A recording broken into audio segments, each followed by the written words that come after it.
Hey everybody, welcome to ASG Astronomy. Today we want to take a look at the new Photon Cage. We developed this Photon Cage because we got tired of taking images with our RASAs, for example, and having those elongated stars in the corner. I know everybody hates those things. Little eggs, little comets, all kinds of things that people really complain about. You know, you spend a couple $1,000s on a scope, maybe more, like $4,000. You spend $2,000 to $4,000 on a mount. You spend $2,000 to $4,000 on a camera, and you still end up with stars in the corner that are kind of elongated, and it can be really frustrating. And with the normal systems like this, there's no way to adjust that. It's easy to adjust. The problem is identified. We know what causes it. It's just that there's really no good way to do it. So we developed a modular system, and when we say modular, we wanted to have something that would go on a camera that would give you tilting and back focus adjustment and allow you to move it from one scope. Maybe you jump up to an 11. You don't want to have to rebuy a whole new system. You can do that. You can actually take this and put it on a refractor. You can put it on SCT. You can put it on anything. It's actually more of a camera device than it is a telescope device. And so we wanted to have something that was modular and universal and worked across scopes and could kind of be your last device that you really need. And it gives you those critical adjustments that you need in order to fix that. So let's take a look at this. We offer this Photon Cage in two different sizes. Almost all astro-cameras come in either a small 78mm body or they come in a 90mm body. This would be, for your example, your 1600s, your 533s. If you're a full frame guy, you have a 6200 or a 2400, 2600, or a QHY 600. Those are all going to be your bigger 90mm camera bodies. And so we have two different ones, and that's the first thing you have to decide. Which camera do you have? Okay. Now, in terms of the other parts, they're both the same. So they both take up, if you use the filter slider on it, they both take up 18 millimeters of optical train space. So it's easy to calculate. It doesn't change when you switch devices. So if you have one that goes on here, you can switch them back and forth if you want. Okay. We also offer a full removable filter slider. So we started out with the hardest one to work with, which is the 8, and we wanted to make sure this device fit here, and it gives you all the benefits of the device. And it's really hard because when you look at a RASA 8, this is the number you're going to be worried about, which is about 29 millimeters. And that is the back focus recommended from Celestron. Now it varies. They say it's plus minus 1 millimeter, I believe. By the time you use the clear filter, or if you use a filter slider, or your camera can even be off half a millimeter, the back focus really varies from everybody. And so you're going to have to dial it in specifically to your needs. But considering that it's so small, that 29 is what you're shooting for. Okay, so what we have here is the stock adapter. Okay, and it's 4 millimeters. And then we take up 18 for our slider and for our tilt device. And so if you put in that 6.5 that comes on the camera, you end up just under your target, which is about 28.5 millimeters. And that's what we want. We want to be just under the recommended back focus, because we have adjustment here to grab our camera and pull it in and out. And so we want to shoot for just under whatever they recommend. So our little camera kit, 42mm option, it just screws right to your adapter like this. Super simple. And then we have actual removable filter sliders. You can just drop them in there and pull them out. That's what we were shooting for to begin with. It was one of the harder design elements that we had. Once you do this, you can start taking pictures, you can begin adjusting back focus, and then you also have access to four-corner tilting to kind of move the camera around. Now, the other thing we really wanted with the device was a tilter that works at the sensor plane. It's important for us to kind of envision this as a plane right where the sensor goes, and if you're tilting it right here. Now, if you use tilt systems that go down your optical train, okay, maybe you have a tilter down here, your pivot point becomes a different area, and it can cause a little bit different shift and sensitivity issues within your tilter. So we think we got the right plane. It's close for most sensors in this area, and that's going to help kind of desensitize it. Okay. Now, if you want to take this off, let's take a look at the 11.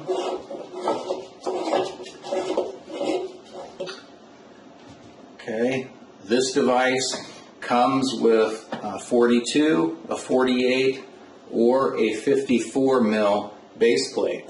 And so it just depends on what adapter you want to use. When you jump up to the 11, you get more than just the 42. Okay, that's a small little area, especially most people using bigger sensors when they jump up to this 11. That's not going to cut it. And so Celestron gives you a 48, and if you want to use 48 accessories, we have a 48 base plate. All you need to do is take up that extra space in between. Okay, that still is going to be a hard sell when you have a full frame camera. And what we mean is the light coming off of this RASA 11 and 8 is so steep that even though this 48 does cover a full frame sensor, it's going to be obstructed at this point. Okay, that light cone is coming off of here and going down to a sharp focus point. And so you need this to be as big as possible. And so we developed a custom 54 millimeter adapter. You can see the difference between a 42 and a 54. And that's going to allow all the light to come through. Okay? And so when you mount that, you now have more room for that cone on this surface side to reach your full frame sensor. We'll talk about that in another video. For example, I've got this 54 adapter. The 11 has a recommended number of 72.8. Okay, and that's what you're going to shoot for. We try to shoot for maybe 72 so that we have room to adjust that back focus. Now, all of our adapters here are the same height. They all take up about 17.8 mils. Okay. What you're going to be concerned with is taking up the extra space, and that gives you room for some accessories. We really like using these little spacers from Agena Astro. They're 54 mil along with a 54 mil rotator. They're really economical, pretty cheap in terms of other Astro parts. And so this gives us a full 54 to go with our 54 system. In my case, I'm just going to take up about 30 mils of space to make this work. And so I'll just screw that on there. Okay. This big camera kit, you can see we put the 54 base plate on it. Again, you can use the 48, you can use the 42 like that, but this one has the 54, and so I can screw that now on, and we've now got a full system that offers rotating, it offers filter slider, it offers a tilt system, and it offers back focus adjustment all in one device. And I can simply mount that on my 11. Okay, we should be at around 72, so we're a little bit under. And what we can do then is we can adjust back focus to really get that spot on, and we can tilt right here. That will allow us to tilt right near the sensor. Again, we got full filter slider capability here. Just drop those in, and if I want to, I can add a rotator. Again, those are pretty economical if you want to go that route too. And so now I can put it on there, I can rotate the whole thing, I don't have to worry about retilting it, and we now have adjustment to get rid of those stupid stars in the corner that go bad on us.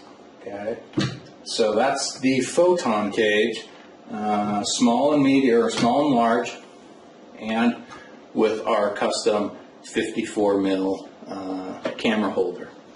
We also offer, just so you know, we offer a lot of filter slider options here.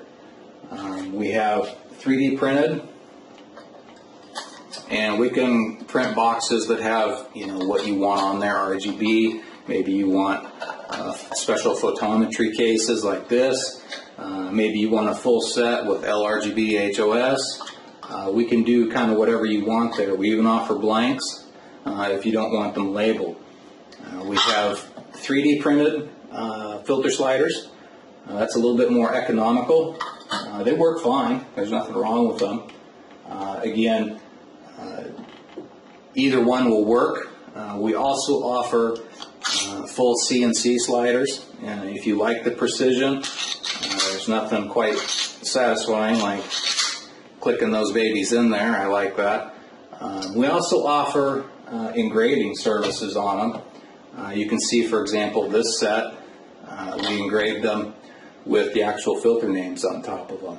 And that makes it nice, you know, when you're digging around in the middle of the dark trying to find your filter slider, or if you have one in your system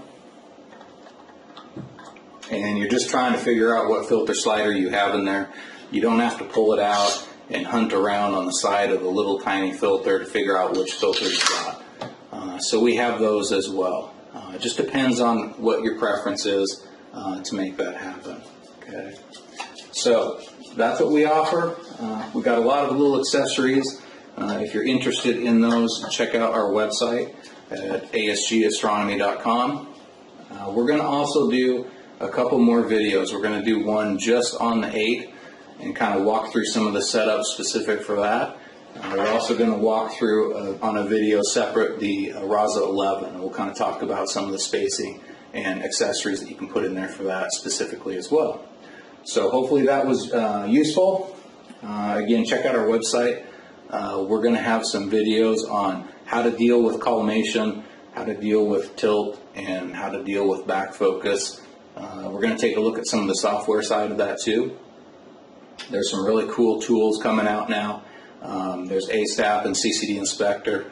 They're doing some really nice things in Nina now that's allowing you to adjust tilt and back focus as well. So as it progresses, I think more and more people are going to want a device that's kind of universal, that lets you move around and adjust those things. So thanks for watching. Again, asgastronomy.com if you want more information. Thanks.